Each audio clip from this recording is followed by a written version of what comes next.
Sebelum kita masuk ke videonya, Mamang ingetin ya, video ini hanya preview dari manhwa aslinya. Jadi, jika teman-teman ingin mengetahui fullnya, kalian bisa baca di web legal atau back komiknya di tempat kalian, sebagai bentuk apresiasi bagi kreatornya.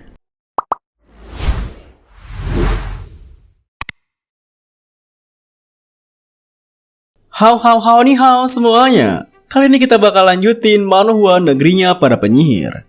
Kita masuk di part 11. Di video sebelumnya, Roland Wimbledon berhasil membunuh monster iblis Singo Edan yang menyerang kotanya, dan juga kemunculan tentara dewa penghakiman yang dikendalikan oleh para archbishop dari gereja. Di awal video ini, di salah satu sudut kantor pemerintahan kota perbatasan, terlihat kayak Barov yang sedang sibuk dengan pekerjaannya, mengurus beberapa dokumen sembari berpikir, Yang Mulia benar-benar suatu membuatku membeli 2 kapal layar dan mengatakan dia tidak perlu kapten, jurumudi, dan pelaut. Tanpa orang-orang itu, siapa yang akan membawa kapal kita ke sini? Walaupun aku bertanggung jawab untuk administrasi dan pekerjaan resmi di perbatasan kota dan sudah merasakan kekuasaan, tetapi perintah Yang Mulia Pangeran terlalu tidak masuk akal. Akan bagus jika sedikit normal. Sesaat kemudian, pintu ruangannya ada yang mengetuk. Setelah kayak Barov mempersilahkannya untuk masuk, ada seorang pria muda, sebut saja si Iip, yang melapor padanya. Sir Barov, tikus yang lain telah tertangkap. Info guys, tikus itu maksudnya mata-mata ya. Mendengar hal itu, kayak Barov pun bertanya, "Oh, apakah kamu menemukan sesuatu darinya?" Sembari menyerahkan sebuah dokumen, Iip menjelaskan, dia dikenal dengan panggilan Groundhog. Dia mata-mata yang dikirim ke sini oleh pangeran kedua. Dia membunuh penduduk kota perbatasan dan menyamar sebagai keluarganya, menggunakan identitas palsu. Dia hidup di sini beberapa bulan. Kami menemukan kantong berisi serbuk semen di tubuhnya dan juga beberapa uang dan surat. Kami masih menginterogasinya untuk informasi lainnya. Bagaimana kita harus mengurus dia, Sir? Setelah menerima dokumennya, kayak Barov membalas seperti interogasi sebelumnya. Ketika interogasi selesai, catat informasinya. Setelah dia dihukum, gantung dia. Mendengar perintahnya, Iip pun langsung pamit undur diri dari sana. Kemudian, setelah kepergian Iip, kayak Barov membuka dokumennya sembari berpikir, ini sudah yang keempat kalinya. Waktu itu, aku sempat memberitahu Yang Mulia bahwa ada banyak penyusup yang dikirim ke kota perbatasan oleh para saudaranya. Aku khawatir informasi tentang semen dan juga senjata api akan bocor. Juga, kita tidak punya cukup banyak orang untuk mengurus masalah ini. Tetapi, dengan santainya, pangeran mengatakan, mengapa kita tidak cukup orang? Setiap penduduk di kota perbatasan adalah mata kita. Berikan pengumuman dan katakan, mungkin ada musuh seperti yang telah membakar persediaan makanan kita di kota ini. Dan kebanyakan mereka menyamar menjadi keluarga dari penduduk atau pengelana. Jika seorang melihat orang yang mencurigakan, mereka harus secepatnya melaporkan ke balai kota. Setelah mereka diperiksa, mereka akan dihadiahkan 25 perak royals. Pangeran menyuruhku untuk menunggu dan melihat saja rencana yang ia sebut dengan biarkan musuh tenggelam dalam peperangan yang tak berakhir melawan penduduk. Kemudian, kayak Barov membakar dokumen yang ia terima, sembari terus mengeluh. Heis, Yang Mulia menggunakan hati penduduk seperti iblis. Walaupun begitu, dia tidak takut dengan pembalasan dewa. Dan jika iblis dapat memberikanku sebuah kekuatan, mungkin aku akan. Kita beralih ke kediaman Raja Grey Castle. Di singgasana istananya, terlihat Timothy yang sedang bertanya pada para bawahannya. Ini sudah berbulan-bulan sejak perintah kembali ke kota kerajaan dikirimkan. Belum ada satu orang pun dari para saudaraku yang kembali. Tuan Ballet, apa yang kau pikirkan tentang situasi sekarang? Tuan Ballet pun menjawab, Yang Mulia, saudara keempatmu, Roland Wimbledon, telah mengirimkan balasan. Dalam suratnya, dia mengatakan akan mempertimbangkan untuk kembali ke kota kerajaan setelah yakin bahwa penduduknya aman ketika musim monster iblis berakhir. Walaupun dalam suratnya, dia menyebut Anda sebagai saudara, bukan sebagai paduka raja. Mendengar hal itu, Timothy pun berpikir, dasar adik bodoh. Jika kau mengakui aku sebagai raja, aku bisa memanjakanmu. Apa yang bagus dengan berusaha membuat dirimu terlihat baik? Kemudian Timothy kembali bertanya, "Aku akan membiarkannya. Bagaimana dengan saudari kelima?" Dengan raut wajah ragunya, Tuan Ballet membalas, "Paduka Raja, dia menghaling." Tentu saja, Timothy yang kebingungan pun langsung menatap tajam padanya, sembari menekankan, "Apa yang kau maksud dengan menghaling?" Tuan Ballet menjelaskan, "Pertama, dia berjanji kepada pengantar pesan hamba, tetapi setelah seminggu, dia menghaling dari istana kota Silver. Kepala pelayan dan 2 pelayan wanitanya juga hilang. Saya mengirimkan bawahan saya untuk mencari mereka, tetapi mereka belum ditemukan keberadaannya." Mendengar kabar itu, sontak membuat Timothy merasa kesal dan langsung memberikan perintah, "Cepat cari mereka. Aku benar-benar tidak bisa membiarkan darah keluar kerajaan mengalir di dunia orang biasa." Lalu bagaimana dengan saudari ketiga, Garcia? Apakah dia masih menolak untuk patuh? Karena dia sangat keras kepala, aku harus menggunakan cara yang keras juga. Perdana Menteri Witch, perintahkan Duke Joy di pertahanan selatan, kirimkan masukannya, dan paksa Garcia untuk menyerahkan dermaga Clearwater. Kemudian kawal dia kembali ke kota kerajaan. Tepat setelah Timothy mengatakan itu, tiba-tiba saja ada seorang ksatria yang memasuki ruangannya dengan terburu-buru dan langsung melapor padanya, "Paduka Raja, aku baru menerima surat dari selatan. Saudarimu, Garcia Wimbledon, mengalahkan Duke di selatan 5 hari yang lalu. Duke Joy Cole. Dan dia sekarang menduduki kota Eagle. Dia mendeklarasikan diri sebagai Ratu Clearwater. Dan setiap bangsawan di sekitarnya telah merespon. Seluruh bagian selatan telah memisahkan diri dari kerajaan Grey Castle." Tentu saja kabar tersebut membuat Timothy sedang kaget, bahkan langsung berdiri di singgasananya. "Apa?" Waktu pun berlalu. Kita beralih kembali ke kota perbatasan. Di sebelah baratnya, di tepi sungai Redwater, terlihat Bangkes Carter dan juga Iron X yang sedang kesusahan mendorong sebuah meriam di atas salju yang membeku. Setelah beberapa saat mendorong, akhirnya mereka telah tiba di tempat yang ditentukan. Melihat hal itu, Roland yang telah tiba di sana lebih dulu langsung menyambutnya. "Terima kasih atas kerja keras semuanya." Meskipun begitu, rasa lelah yang dirasakannya membuat Bangkes Carter langsung mengeluh padanya. "Yang mulia, meriam peringatan ini terlalu berat. Kau ingin aku menjaganya? Tetapi, siapa yang mau mencuri sesuatu yang berat seperti ini?" Roland pun menjelaskan, "Sudah aku katakan, ini bukan jenis senjata meriam peringatan. Material ini terdiri dari semua darah dan keringat, surau memekakan telinga ketika drilling, dan kesulitan ketika membangun rangkanya. Ini sama bagi pria. Bagaimana kau tidak mengerti hal ini?" Sayangnya, ocehan Roland masih sulit dimengerti untuk orang lemot seperti Bangkes Carter. Maaf yang mulia, aku benar-benar tidak mengerti." Kemudian, Lightning yang ikut bersama Roland, yang sudah tak sabar melihat kehebatan meriamnya, langsung mendekat pada Roland dan bertanya, "Yang mulia, bisakah kita mulai untuk membersihkan lubang meriamnya sekarang?" Mendengar permintaannya, Roland pun membalas, "Silakan, lakukan sesuai dengan prosedur." Dengan begitu, Lightning pun langsung melaksanakan tugasnya, membersihkan lubang meriamnya dengan sebuah alat khusus yang telah disiapkan sebelumnya. Di saat Lightning sedang sibuk membersihkan lubang meriamnya dengan riang gembira, Bangkes Carter yang merasa heran dengan hal itu pun langsung bertanya pada Roland, "Yang mulia, kau benar-benar tidak menandatangani kontrak kerja dengan penyihir baru itu kan?" Roland pun menjelaskan, Dia mengatakan, selama aku punya inovasi baru yang dia minati, dia akan bekerja untukku secara cuma-cuma. Selain makanan dan tempat tinggal, aku tidak perlu membayar dia apa-apa. Bagaimana mungkin aku tidak menerima hal seperti ini?" Sesaat kemudian, Lightning yang telah selesai mengerjakan tugasnya pun kembali melapor pada Roland. "Yang mulia, sapunya tidak mengeluarkan remah-remahnya. Mohon berikan perintah berikutnya." Kemudian, Roland pun berkata pada beberapa prajurit yang telah disiapkan sebelumnya, "Kalian mengerti? Pertama, pastikan tidak ada kotoran dalam lubang.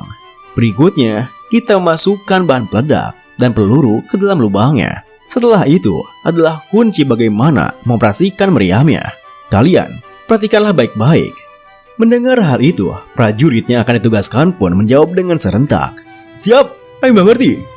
Lalu, dengan Lightning yang menjalankan perintahnya, Roland melanjutkan. Pertama, masukkan bahan peledak, kemudian peluru. Semuanya harus dimasukkan dengan rapat-rapat. Selanjutnya, tusuk kantong bahan peledak. Dan terakhir, masukkan sumbu. Dengan itu, persiapan selesai. Tepat setelah mengatakan itu, Iron X pun menghampirinya dengan sebuah obor yang menyala di tangannya. Lalu, setelah menyalakan sumbunya dengan obor tersebut, Roland pun berteriak, "Semuanya, mundur! Tutup telinga kalian!" Saat kemudian, setelah sumbunya terbakar habis, meriamnya pun langsung menembakkan pelurunya. Dar! Peluru tersebut melesat dengan cepat dan langsung menembus armor besi yang telah disiapkan sebelumnya sebagai target tembakannya. Tentu saja, hasil percobaan meriam itu langsung membuat kagum orang-orang yang melihatnya. Wow. Betapa kekuatan yang menakutkan. Bahkan membuat Iron X langsung berdoa pada Tuhannya. Semoga tiga dewa. Sembari terus melihat hasilnya, Roland menuturkan, sepertinya itu sukses. Nampaknya boleh meriam ini terbang 100 meter setelah mengenai sasaran. Secara teori, jarak 12 pon meriam bisa mencapai lebih dari 1 km.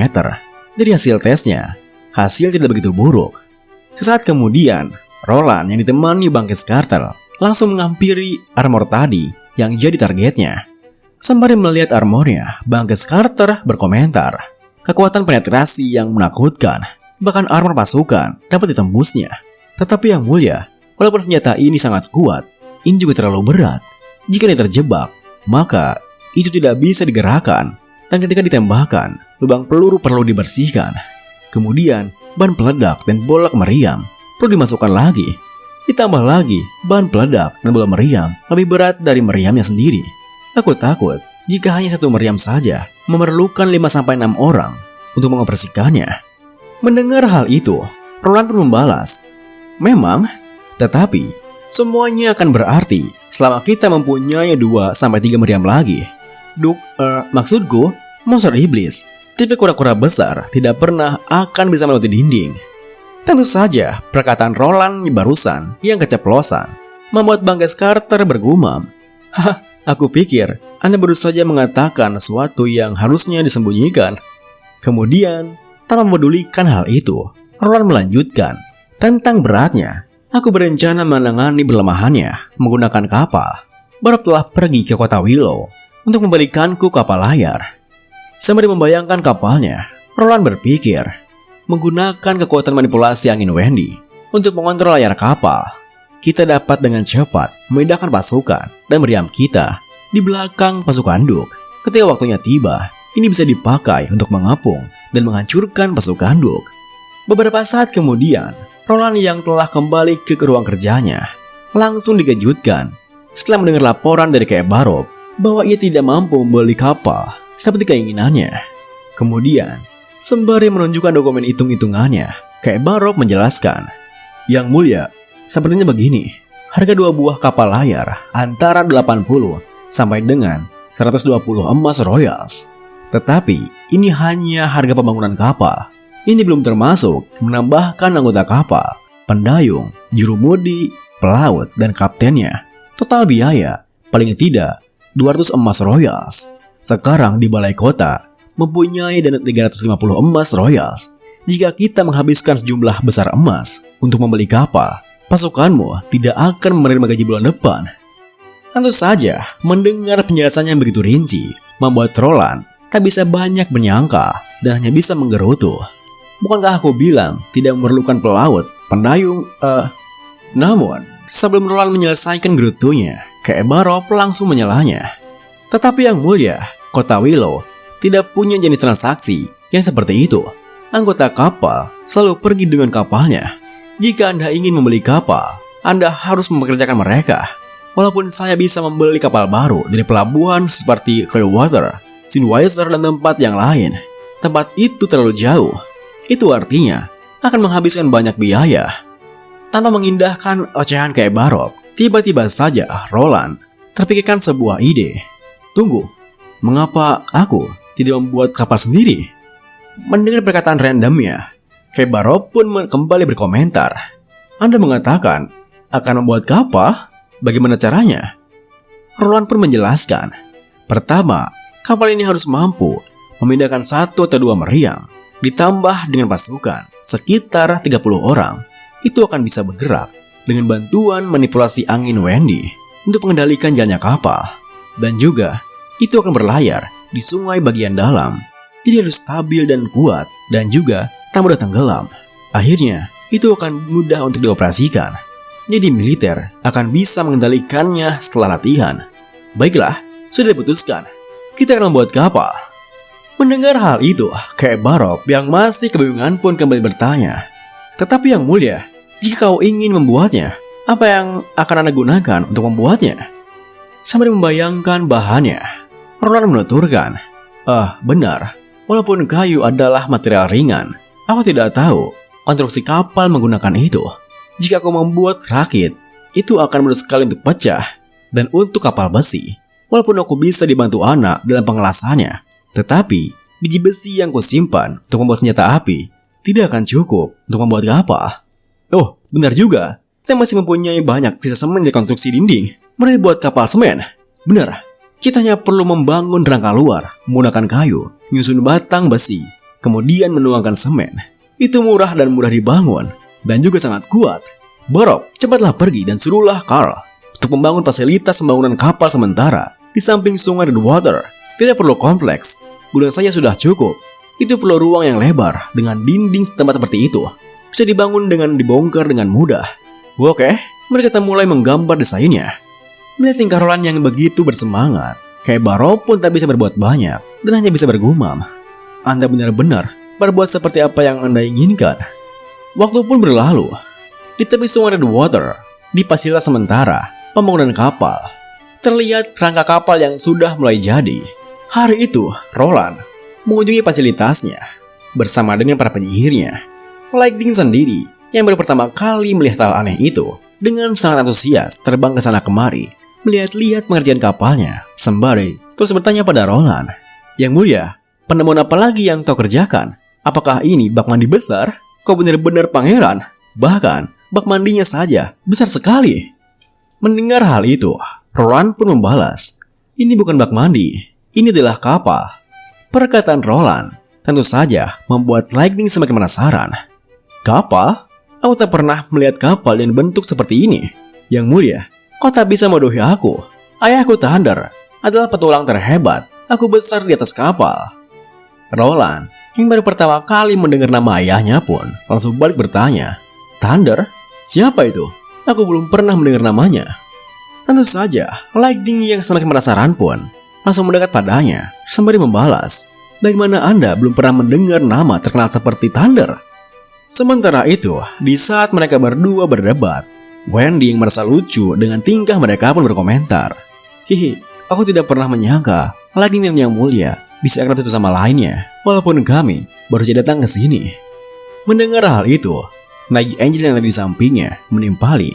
Dia hanya tipe gadis muda yang bersemangat dan optimis. Tidak peduli jika dia ada di asosiasi atau kota perbatasan. Dia selalu bersikap bebas. Namun, perkataan Night Angel yang menyinggung tentang asosiasi penyihir malah membuat Wendy teringat kembali dengan prasaudarinya. Asosiasi penyihir.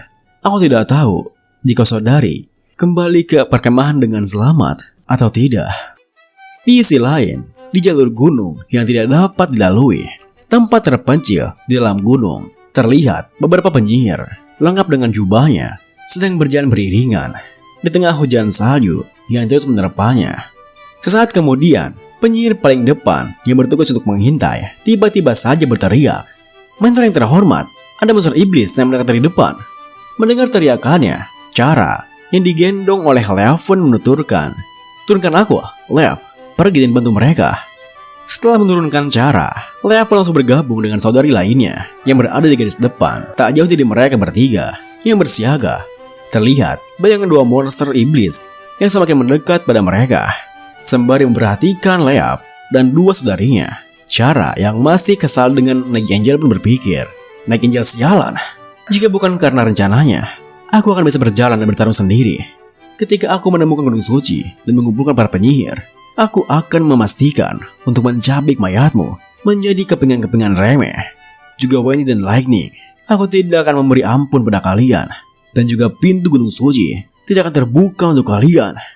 Sesaat kemudian, dua monster iblis tadi pun telah tiba di dekat mereka, yang langsung menerjangnya bersamaan. Tentu saja, Leaf tertinggal diam. Dia langsung menggunakan kekuatannya, menumbuhkan tanaman merambat, yang langsung melilit kedua monsternya. Setelah monsternya terperangkap di sana, Leaf berteriak, "Windseeker!" Kali ini, serap semua udaranya. Tepat setelah perintahnya, Windseeker pun langsung melaksanakan tugasnya dengan sihirnya. Ia menyerap udara di dekat kedua monster itu, sehingga kedua monsternya mati lemas karenanya. Melihat mereka bertiga yang berhasil membunuh monsternya, cara yang bangga dengan mereka pun berpikir, inilah kekuatan dari penyihir. Jika ini orang biasa, mereka sudah akan kehilangan nyawanya bila monster iblis itu. Ketika kita menemukan Gunung Suci, gereja sialan itu akan mengetahui bahwa kami penyihir adalah kekuatan yang disukai oleh dewa. Kemudian, setelah memastikan kedua monsternya telah mati, mereka bertiga kembali pada posisinya masing-masing. Leaf yang mendekat pada Cara pun menuturkan, "Mentor yang terhormat, silakan naik." Cara pun membalas, "Tidak perlu, ini sudah malam. Mari kita beristirahat di sini. Stone, bersihkan tanahnya. Shiny, kau pergilah dan hangatkan lencana Gunung Suci semua orang lagi." Mendengar perintahnya, para penyihir yang disebut namanya pun dengan serentak menjawab, "Baik, mentor yang terhormat." Namun, baru saja mereka akan pergi, Cara yang tak sengaja melihat ke salah satu arah di dekatnya. Tiba-tiba tersedak kaget, lalu berteriak, "Tunggu, apa? Apaan tuh? Itu adalah Gunung Suci?" Tentu saja, teriakan Cara langsung membuat saudari penyihir lainnya melihat ke arah yang dilihat Cara. Ternyata, tak jauh dari mereka, ada sebuah area yang berisikan menara-menara yang menjulang begitu tinggi. Cara yang kehilangan pun menuturkan, "Lihatlah menara itu paling tidak tingginya 100 lantai. Itu tidak mungkin dibuat oleh manusia. Saudariku, bangunan itu dibuat oleh dewa. Itu adalah Gunung Suci. Kita menemukannya." Meskipun Cara begitu antusias dengan apa yang dilihatnya, salah seorang penyihir, sebutnya Scarlet, yang tadi bertugas sebagai pengintai, masih melakukan hal itu. Apakah itu benar-benar Gunung Suci? Mendengar gumamannya, Leaf yang dekat-dekatnya pun bertanya, "Mengapa? Apakah ada sesuatu yang salah?" Sambil mengaktifkan kekuatannya untuk melihat bangunan itu lebih dekat, Scarlet menjelaskan, Gunung Suci yang dijelaskan dalam naskah kuno adalah sesuatu yang indah dan megah dengan warna keemasan. Tetapi ini benar-benar berbeda. Ada sesuatu di dalamnya. Aku tidak dapat melihatnya dengan jelas. Tetapi itu bukan terlihat seperti dewa. Kemudian, karena rasa antusiasnya yang begitu menggebu-gebu, Cara langsung mengajak para saudarinya untuk kembali melanjutkan perjalanannya. "Saudariku, Gunung Suci ada tepat di depan mata kita. Teruslah maju sedikit lagi. Kita akan menemukan kedamaian." Tentu saja, Leaf yang merasa ragu akan hal itu ingin menghentikan perintahnya. Tapi, mentor yang terhormat. Namun tiba-tiba, Leaf menghentikan kalimatnya. Ia teringat dengan perlakuan Cara pada Night Angel yang pernah menentang perintahnya. Dengan mempertimbangkan hal itu, Leaf pun mengundurkan niatnya. Sembari melangkah, mengikuti para saudarinya yang telah berjalan lebih dulu. Leaf berpikir, namun melihat dengan sendirinya, aku takut mentor tidak akan berhenti. Mari, ikuti saja untuk saat ini. Beberapa saat kemudian, setelah berjalan cukup lama, Leaf yang berada di paling belakang, yang tidak tega melihat saudarinya terkapar, menghembuskan napas terakhirnya. Tak bisa menahan rasa ibanya yang membuatnya berjalan cukup lambat, sehingga Cara harus menyediakannya dari depan. "Leaf, berhenti membuang waktu. Kita tidak punya banyak waktu untuk mengubur Seri. Tinggalkan dia di sini, biarkan bumi yang mengambilnya." Sayangnya, perkataan Cara tidak berpengaruh pada Leaf yang malah semakin merasa bersalah. Jika saja aku bisa mengalahkan monster iblis waktu itu, maka Seri tidak akan mati di tempat seperti ini. Melihat tingkah Leaf yang seperti itu, Windseeker pun langsung mendekat dan mencoba untuk menenangkannya. "Leaf, mari pergi, itu bukan salahmu." Kemudian Scarlet menuturkan, "Mentor, kita telah berjalan sangat lama, tetapi kita masih jauh dari Gunung Suci. ini sudah sangat larut. Mungkin akan ada lebih banyak monster iblis.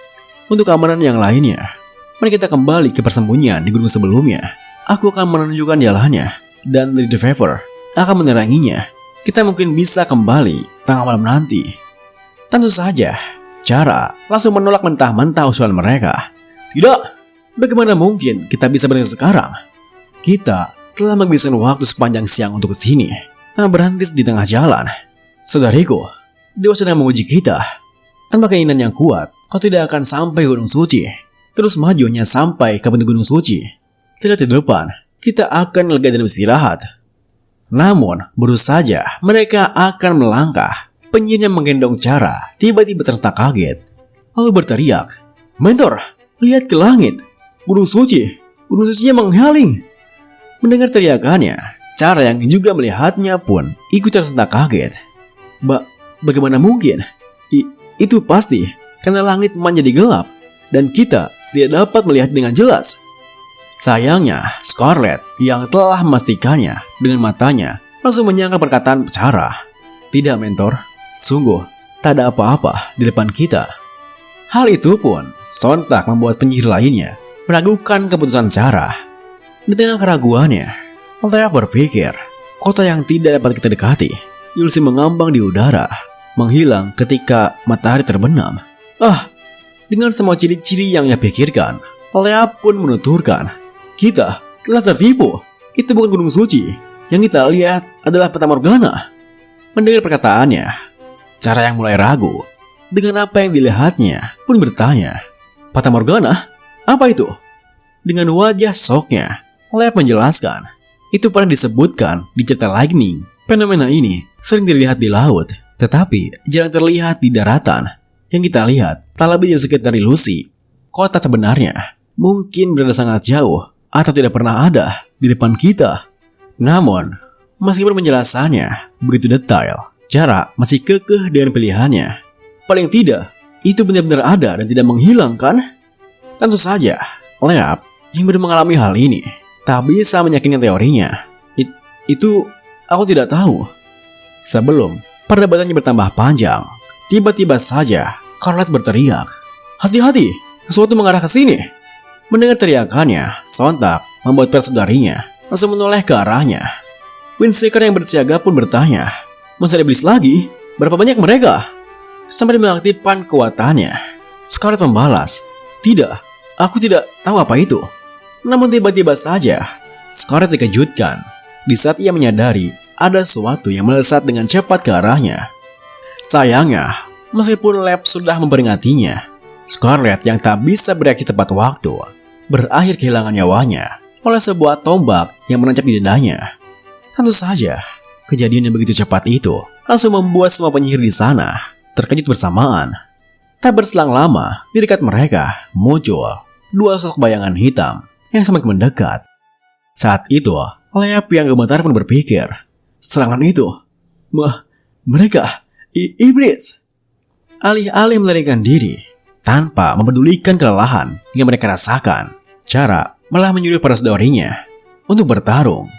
Dan ternyata, sosok yang mendekat pada mereka adalah monster iblis, semi-human, yang menunggangi monster serigala berkepala dua. Setelah mendengar perintah dari Cara, salah seorang saudarinya pun langsung meluarkan kekuatannya. Ia merubah tanah yang ada di hadapannya menjadi rawa berlumpur yang akan menjebakkan lawan yang menginjaknya. Namun, di saat rawa buatan itu mulai mengubah tanah yang dipijak oleh serigalanya, iblis semi-human itu langsung meloncat meninggalkan tunggangannya. Dan video kali ini diakhiri dengan kedua iblis semi-human itu yang berhasil melewati jebakannya dan kini mendarat di tengah-tengah para penyihir di sana yang kebanyakan tak bisa bertarung. Terima kasih buat teman-teman semua yang udah nonton.